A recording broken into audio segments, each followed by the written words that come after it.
શું તમે પણ હનુમાન દાદાના સાચા ભક્ત છો? તો આ વિડીયો જરૂર જોજો.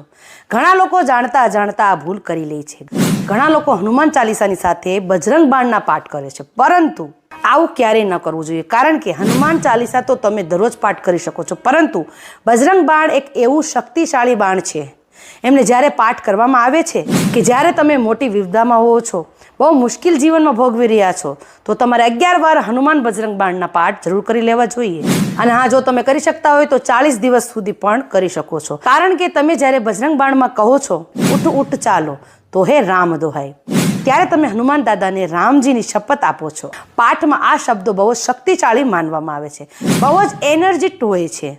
એટલા માટે તમે જ્યારે હનુમાનજીને રામજીની શપથ આપો છો, એટલા માટે તમારે આ શબ્દ વારંવાર ના વાપરવા જોઈએ.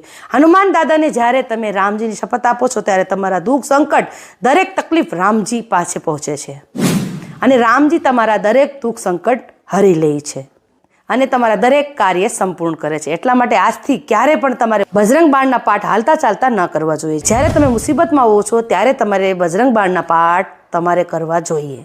અને હા, હનુમાન દાદા તમારા દરેક સંકટ હારી લેશે અને તમારા જીવનમાં આવેલી હારને જીતમાં બદલી દેશે, અને તમારી ઉપર બજરંગ બલી દાદાની અસીમ કૃપા બની રહેશે. તો આ વિડીયોને વધુમાં વધુ સનાતનીઓને શેર જરૂર કરી દેજો, અને ખાસ કરીને જે હનુમાન દાદાના ભક્ત હોય એમને પણ આ વિડીયો શેર કરી દેજો. અને અંતમાં જય હનુમાન દાદા જરૂર લખી દેજો.